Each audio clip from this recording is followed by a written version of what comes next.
Hey, and welcome back to Please Hold, I'm Mothering. I've been having so much fun these last couple episodes, and I'm thrilled by the feedback I'm getting.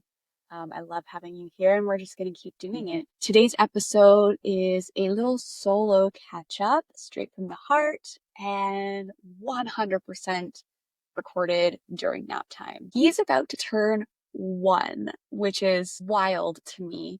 Not really sure how we're already at his first birthday. Pretty sure I was just crying because I couldn't swaddle him to save my life. And Chris was the absolute pro when it came to swaddling. But in this episode, I'm going to talk about what this milestone feels like for me, everything from the emotional gut punch of sharing bedtime duties. We're also going to dive into childcare because that is where we are, you guys. Nanny, daycare. I need something consistent because I need to get back in front of my clients. It's messy, honest, and hopefully a reminder that if you're in this season too, navigating identity shifts, transitions, and toddler birthday party planning while still in your postpartum era, you're not alone. Let's get into it.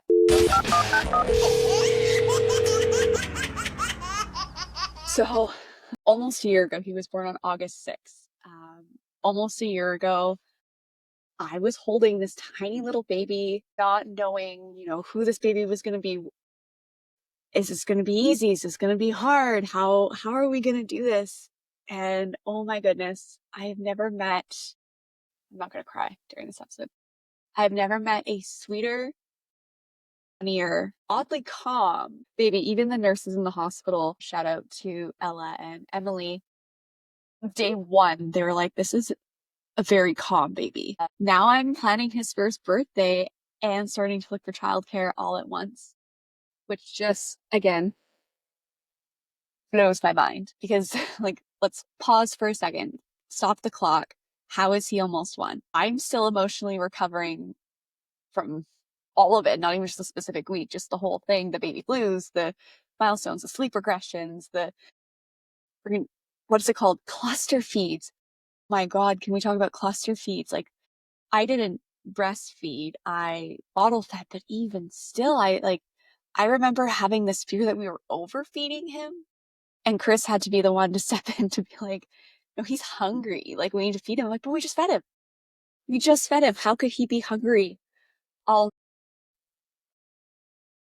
crazy to me. But we are officially planning his first birthday. And by planning, I mean it's already planned. It's this weekend. We're doing it on Saturday. I really wanted to take a second to kind of reflect on this last year because I had so many ideas going into it, not in terms of like, when I went in to give birth, I remember the nurses asked me like, what's your birthing plan? And I literally just said, whatever we need to do to get this baby out of me with minimal pain. I want to feel as little as I possibly can. And so that we're both healthy, happy, safe at the end of this. And they said, perfect. I wasn't due until August 11th. And on the morning of August 5th, it was August long weekend. And Chris and I had gone to the gym. He'd gone done leg day, which I gave up on a couple of weeks before. Just my back was not feeling the squats. So I was doing a cycling class. I used the Peloton app and I was doing an Emma Lovewell cycling class. I think it was like a 30-minute or a 45-minute one. It was funny enough, actually, the last one that she taught before going on mat leave. I finished the class, got off the bike and went, well, that doesn't feel normal. Full disclosure, full honesty. I was like, I don't know if that was my water or not, but I make my way over to Chris. It wasn't like the movies. There was no big gush. The floor wasn't covered in my water. Chris was just finishing up his day. And I said, I think I'm going to go sit in the car. Something feels off. And he offered that I go stretch. And I'm fairly certain my words were, I don't think I should sit on anything else in this gym. So anyways, no panic. I was just, you finish your workout. I'm going to go sit in the car. And sure enough, that's what we did. And then we got home. But because I had tested positive for GPS, they had told me if my water broke, I had to go on antibiotics. So call the hospital and I'm like, hey, I've been monitoring it. I think this might have been what happened. And They called us in. I fully thought we were going to get sent home. They're going to check me. They're going to be like, girl, go home. Nope. They checked me, and sure enough, it was. My water had partially broken. So they're like, you're not going home without a baby. And that's when I met Ella. And, we went into the room, and it was not what I expected. I had fully expected this giant, panicked, painful rush to the hospital in the middle of the night. And oh my God, make sure we have everything. We literally, we had our stuff packed already. So we just threw it in the car, just in case. And thank God we did. So they checked us into the room, and Chris went down, got our stuff. I got comfortable. They got me started on, I can never remember what it's called. All I know is it sounds like miso soup. So they started me on that. We made ourselves comfortable. I wasn't really having contractions, just cramps. We ordered Gabriel's pizza because we were like, let's get comfy. We got snacks. We got Gabriel's. We offered the nurses. Y'all want anything? No. Anyways, we ate our pizza, got ready for bed. I had my extensions in at the time, so I put my heatless curls in, and I was like, let's do this. Tucked himself in. I tucked myself in, and we went to sleep. I can't remember. I think it was maybe like an hour or two later. I had rolled in my sleep, and that's when the rest of my water broke. And that's when the fun started. I was still only 2 centimeters dilated at that point.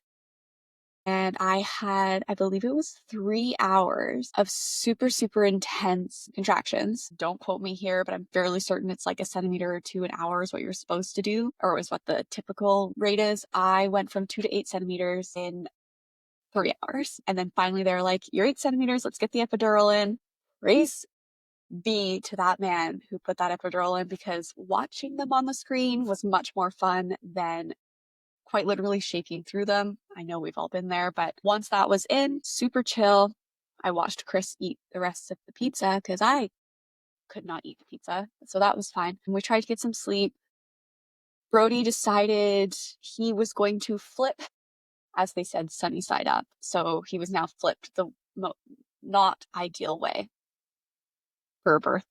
And his heart rate started kind of doing some wonky things. So they were watching him, and we were trying to flip him. I sat on that peanut ball for, I don't even remember how long. They physically tried to turn him, which if you've ever experienced that, that is a blast for all involved. But I need to make this short because I could go on about this forever. But anyways, last second, they said, we're going to check him one more time. If he's not flipped, we're going to have to go in for C-section, right away. Already NICU was supposed to be in the room. So they go in and check, and they're like, hey, he's flipped. We're pushing right now. I had no NICU in the room. I don't even think I think there was a resident OB and one of the nurses. I'll be honest, at this point, I kind of blacked out. But pushed for just under 2 hours. Told Chris in that time frame that he was only getting one of them, and this was the one. But yeah, it was pretty crazy, actually. This past year feels like it flew by, but not at the same time. I felt, the nights where he was waking up over and over again, and I'd have to do the whole day and work and get my client stuff done while being half asleep and still be present for him and Chris and everything. Just, I feel like that went by so slowly, but now all of a sudden it's almost August 6th again. But we're here. And I could not be more excited that this guy is going to be a year old. He just started walking, I would say about 4 days ago. He's moving, moving. It's really weird to see this tiny human being just what did I say to Chris the other day? I told him we officially have a little drunk man wobbling around our house. He doesn't like the word no. He's gonna have to get used to hearing it, and I can understand how frustrating it must be to hear no 20 times a day, but unfortunately, fingers near outlets, pulling on cords, or the dog's tail for that matter, is not something we're gonna do. Or eat the dog's food. It's always the dog's food. It's wiggling in his sleep. Okay, we're good. We're good. This birthday, I know, it's his first birthday. It's a big deal. And I honestly feel like yes, it's a big deal for him. He's a year old. He's made it through leaps and bounds over this last year, and it's his first birthday ever.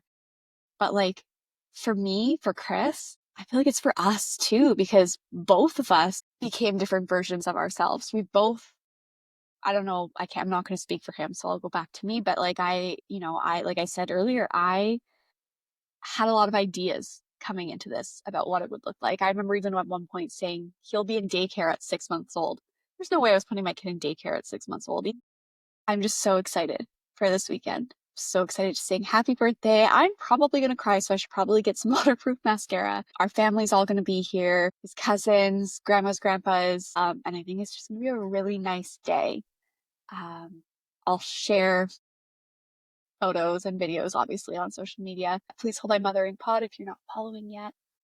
I'm on Facebook and Instagram. So we're starting to look for care. And then by care, I don't mean my brother or grandma coming randomly when I have a meeting. I need to find care so that I can show up, and not just for him, but for myself and my business. And whether that's a nanny or daycare, it really feels like a big and scary step because it's not somebody that we know. I mean, we will know them, and I hope we can make the right choice, but it's letting someone new into our bubble. But we are looking into it now because I'm finding I need more time not only to be present for my current clients, but I want to sign some new clients, and I can't get in front of them with a toddler screaming beside me. I can't get in front of them at home when I'm stuck at home with him all day. I want to be able to go out, meet people, make those connections that I was making before because I love it. And I can't wait to meet the new people, that I bring in. But also there's the fact of, right now I take my evenings and my weekends to go see clients because Chris is home. Or if I can get grandma or my brother or whoever to come and, hang out with him for a couple hours during the day while I hustle in and hustle out. But it's time. I need to dedicate more time to my clients. And I always thought I'd know when it was time, and I've definitely gone back and forth with it. Spoiler alert, I do not. But Chris shared I think it was a TikTok or a meme with me the other day, and it was like, my wife's toxic trait is that she wants to contribute to the household, but stay at home with the kids all the time and blah, blah, blah. And I'm like, well, that's me. I would love to just not have to worry about it. But as I mentioned before, I like having my own income, having my own independence, because that gives both of us more independence to do what we want with Brody, with our lives, with I could go on and on and on with that, but we keep going back and forth with, do we look into daycare, which I do have him on all the wait lists. So that in itself is another thing to try to get into a daycare. He's also only a year. So like I said, I worked in daycares for a really long time, and I've worked with some amazing daycare providers. I've also worked with some not so amazing daycare teachers or preschool teachers, but that's not really the point. It's just, I don't know if he's ready. I don't like the fact that he can't fully communicate, how his day was or, what happened at daycare and that kind of stuff. I know socially, creatively, they will have more time to put into activities in his day than I will. Trust me, daycare preschool background. I've tried to plan out our days in between my work. I've done the toys and the jello. I've done the mess-free floor painting, done the water table. But to actually take the time to plan out his day the way I know that daycare teachers would, I don't have that. I can't offer that to him. And I don't know if he's ready. I don't know. I'm worried that someone's not going to understand him the way that we do. I'm worried that he's not going to understand that I didn't just abandon him at this random place, but also, again, having worked in daycare, I know that they adapt and they have fun and they create connections with other kids and their daycare teachers. And those connections are important. And I've seen the benefits of it. I don't know. So that brings me to, we're looking into essentially a nanny to start once a week for a few hours, so that I can go out and do what I need to do, come back and still be here. And then we want to up it to 2 to 3 times a week is, the goal. Benefits I feel with that is he's home, he's in his own environment, but like, is that going to benefit him? It doesn't really change other than the person that's watching him. Part of me feels like we should start with that and then aim for daycare maybe later in the fall, start getting him used to somebody. I would love tips, recommendations, what you did. I would love to hear what you did, what process you took. I really thought, having worked in daycare, preschool, all of the above, I nannied. I really thought I would have a better grip on this when it came to my own kids, but I'm wondering if maybe that's also why. I'm having a hard time navigating too, that like the tug of war between needing help and feeling guilty for asking for help. You know, I knew it would come to the point. I always said, when he starts moving around, when he's napping less, it's going to be harder to work. And I knew there would come a time where it was time to start giving more of my attention back to my clients. Did I know I was going to have two clients pause their accounts for financial reasons on their end? No. Did I expect that might happen? Yes. But what I didn't realize is, in that, I would struggle to replace that income. But also too, like, can we talk about trying to find a nanny? We had a family friend lined up, which was great, and I was very excited because she's wonderful. But she did decide that, she didn't want to commit to consistently watching him, which is totally fair. I get it. So then began our search. We have to try and find a nanny who we vibes with my very old stinky dog, who honestly mostly sleeps, but still a thing, and the hours as well. And honestly, interviewing nannies kind of feels like dating again, but like, instead of asking if, they'll get along with my dog or we have similar interests, I'm like, are you okay with a minorly clingy 1-year-old and a really stinky dog? So, like, I might cry when I leave because it's a bit of a adjustment for me. So far, all the ladies I've spoken to are really nice. We're going to arrange some meetings. I will keep you updated on where we end up with that. But also, too, I think it's really important to build those connections, like having one or two nannies or babysitters that we can call. I would love to take Chris out or have him take me out and not have to worry about breaking my food into little pieces to feed the food shark beside me. So I think, regardless of if we decide to go nanny or daycare, I think making those connections are going to be really important, just to give us some us time, to give me some me time. And I do very, very seriously want to find the right person. And I know we will. It doesn't have to be perfect, but just someone who can handle all the chaos that happens here and me. But we also started swapping bedtime duties. For a long time, we had a really good system that was working. Chris would do bath time. That was his solo time with Brody. I would go rot on my phone after I had set up all the pajamas and the bedtime diaper and blah, blah, blah, and all that stuff. But we kind of realized, we were like, okay, well, I have been seeing clients. I've been out at bedtime working with clients. So it was dawning on us that, even when eventually one day our second arrives, I'm not going to always be able to do bedtime, and I don't want him to start becoming reliant on me for bedtime. And we hadn't run into that yet. So I was like, let's get on that right now. So we started swapping. I miss the snuggles. I really do. I remember when he's done it here and there if I wasn't feeling well or whatever, but I remember when we officially started the swap and he started crying, and my first instinct was to like snatch him back from Chris and just go and snuggle with him until he fell asleep. But I was so excited to be able to go lay in bed by myself on my phone and literally just rot for 10 minutes, whatever it was, however long it took Chris to put him to bed. And it was like almost an unexpected freedom. And now I start finding myself excited, and I feel guilty about it, excited for the nights that it's Chris's turn to put him to bed.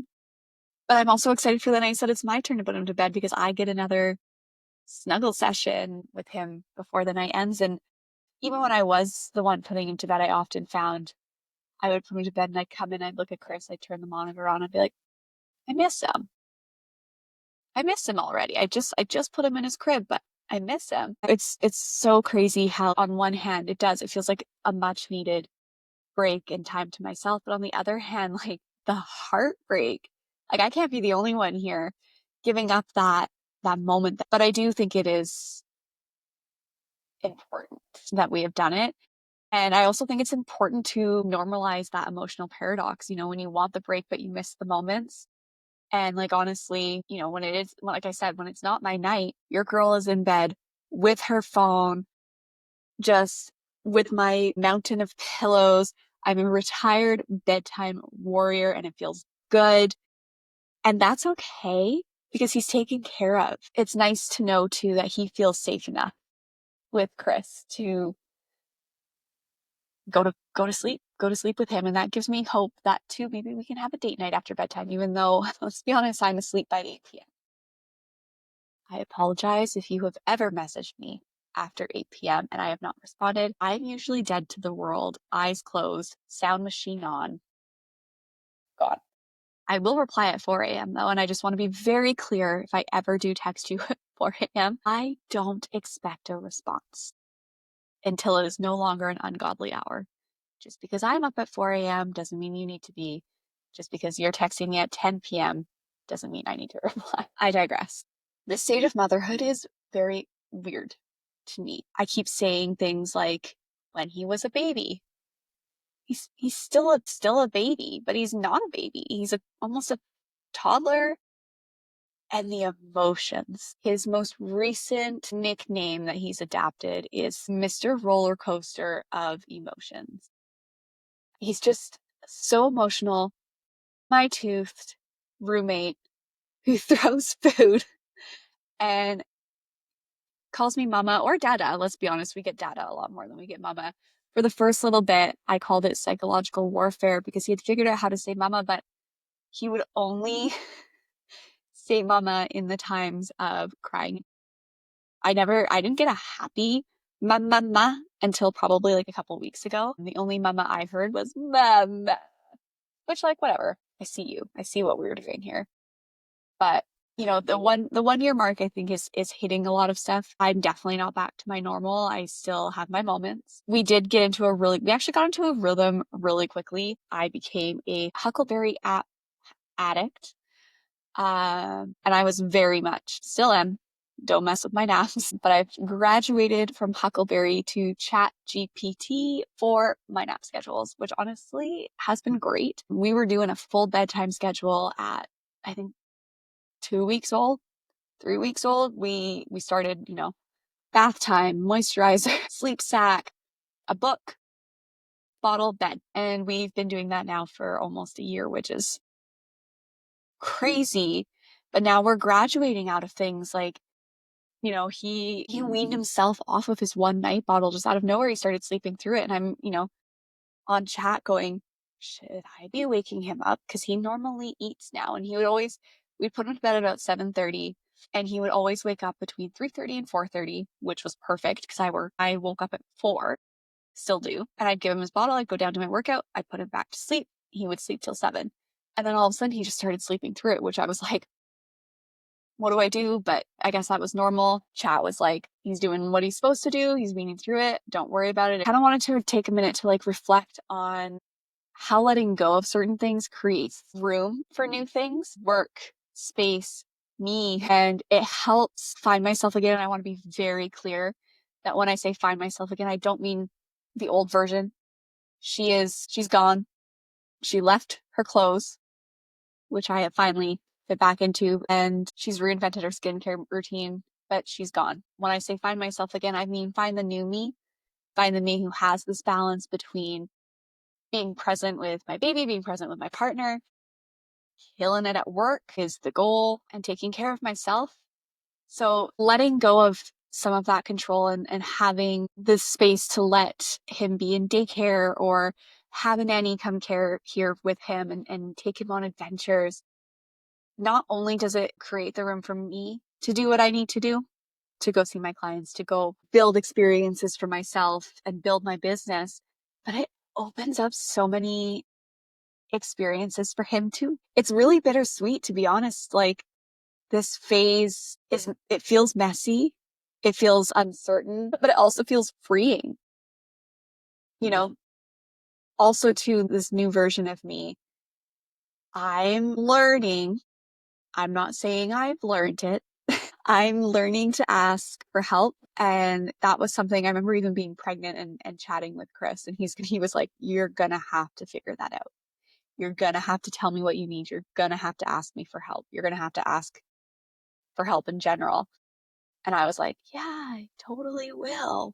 That took some time. It's like I said, we're not fully at the station yet for that, but I am getting better. I'm also figuring out how to hold space for both Brody and I. When typically, and I'm not going to speak for everyone, but for me, like when I became a mom, like the blinders went up. My main focus was him.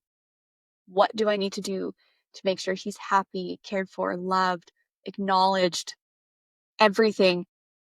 And this will be a whole other episode, but the little childhood traumas that you thought you healed that come back once you're there with your own baby.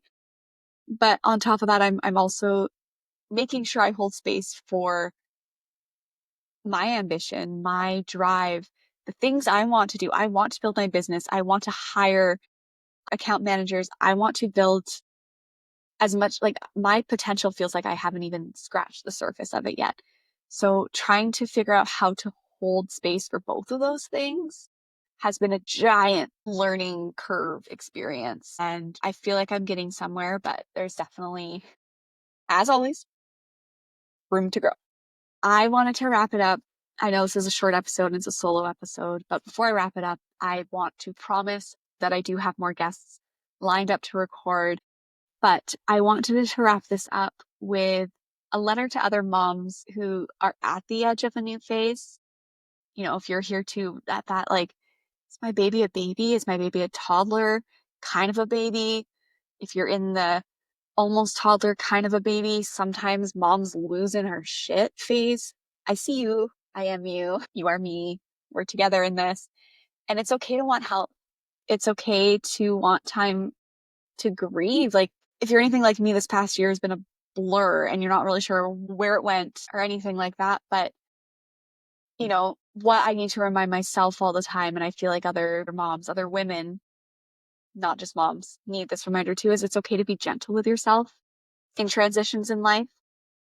You're in this season where, if you're in this season too, where you're trying to hire help, you're starting to share different responsibilities that, maybe felt like they were very close to your heart, like bedtime. Also planning a birthday while wondering who the hell you are now. Just remember you're not alone.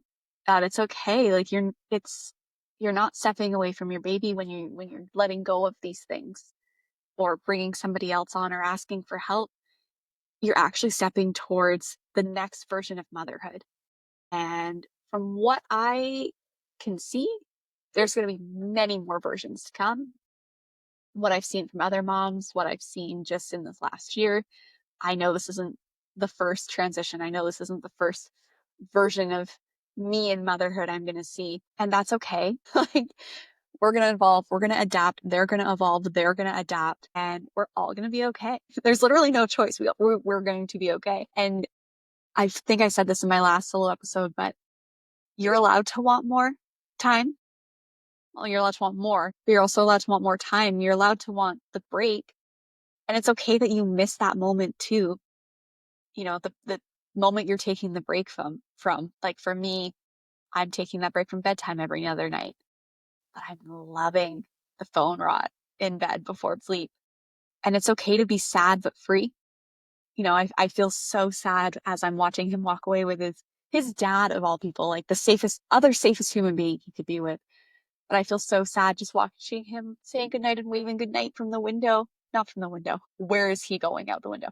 No, waving goodnight from our bedroom doors. He's doing this and he's going, ah, ma, ma, ma, ma, and I'm not going with him and I'm turning around and walking away and going to my bed.